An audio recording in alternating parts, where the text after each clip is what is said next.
नमस्कार दोस्तों, जय श्री श्याम। यहाँ पे एक इन्वेस्टर है जिनका कंफ्यूजन है कि सर जो निप्पॉन इंडिया का स्मॉल कैप का फंड है उसमें हमें कंटिन्यू इन्वेस्टमेंट रखना चाहिए या पैसा निकाल लेना चाहिए। बिकॉज वहाँ पे क्या हुआ है, नए फंड मैनेजर ज्वाइन हुए हैं। जब से फंड मैनेजर की ज्वाइनिंग हुई है तो एनएवी पे इफेक्ट आया है। तो क्या सर एक्चुअल में हमको पैसा निकालना चाहिए या नहीं? तो देखो यहाँ पे हम सीधी सी बात करेंगे कि आपको इन्वेस्टमेंट कंटिन्यू रखना चाहिए या नहीं। इसके लिए दोस्तों सिंपली अगर हम बात करें Nippon India small cap funds के बारे में, दोस्तों स्मॉल कैप कैटेगरी का सबसे बड़ा फंड है जिसका एयूएम काफी बड़ा है। ठीक है, अगर हम बात करें इसके फंड मैनेजर की तो दोस्तों 30 अप्रैल तक जो उनके फंड मैनेजर थे वो थे प्रतीक और तेजस जी, दो फंड मैनेजर यहाँ पे थे। लेकिन अभी क्या हुआ है दोस्तों, 30 अप्रैल 2024 को क्या हुआ है, इनने फंड हाउस को इस्तीफा दिया है। फंड हाउस ने इनसे इस्तीफा नहीं लिया है बल्कि इन्होंने फंड हाउस को इस्तीफा दिया है। तो कहीं ना कहीं ये सवाल उठ रहा है कि जो ये इस्तीफा दिया है इनने, क्या इसकी वजह से हमारा जो फंड हाउस है स्मॉल कैप का,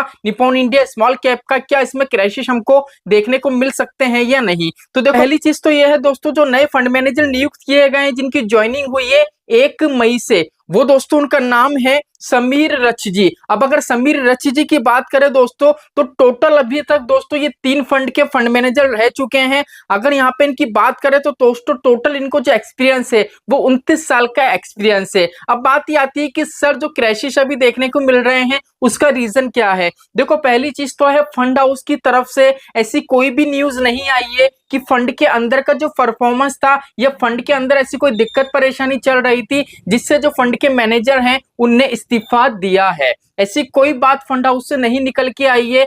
एंड सेकंड चीज ये है, जब इस्तीफे की बात चल रही थी एंड जब इनने इस्तीफा दिया पुराने वाले फंड मैनेजर ने, उस टाइम भी जो फंड की कंडीशन थी वो पॉजिटिव रिटर्न इन्वेस्टर को बना के दे रहा था। अगर वो नेगेटिव रिटर्न इन्वेस्टर को बना के देता तो कहीं ना कहीं हम ये अनुमान लगा सकते थे कि फंड का अंदर का फंडामेंटल प्रॉपर तरीके से नहीं चल रहा है, इस वजह से फंड मैनेजर चेंज किए गए हैं। लेकिन यहाँ पे ये चीज फंड मैनेजर ने खुद से इस्तीफा दिया है। सेकंड चीज ये पॉजिटिव रिटर्न था उसके बाद इस्तीफा दिया है, इसलिए हम ये कह सकते हैं कि इस्तीफा से जो नए फंड मैनेजर अभी ज्वाइन हुए हैं उससे फ्यूचर में किसी प्रकार की दिक्कत परेशानी नहीं आ सकती। पहली चीज तो ये है, देख लीजिए जो नए फंड मैनेजर हैं उनको 29 साल का एक्सपीरियंस है। अब रही बात कि सर जो मार्केट में क्रैश देखने को मिल रहा है निप्पॉन इंडिया स्मॉल कैप में, देख लीजिए यहाँ पे मैंने लिखा हुआ है, ये चपकी एनएवी है दोस्तों 30 अप्रैल 2024 की, जब पुराने वाले फंड मैनेजर ने इस्तीफा दिया था उस टाइम एनएवी थी 171 रुपए की। और अभी के टाइम में अगर हम चेक करें तो कल की हमारी एनएवी है 9 तारीख की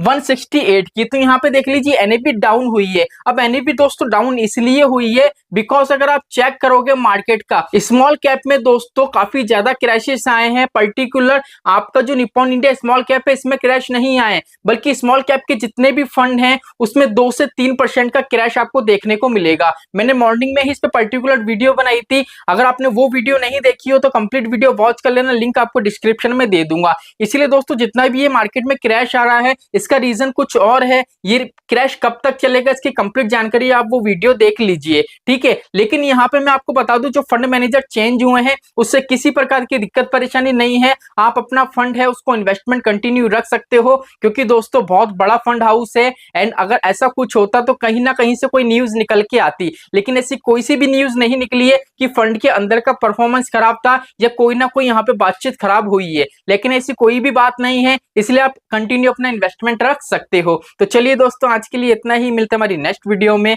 जय श्री श्याम दोस्तों, जय श्री राधे।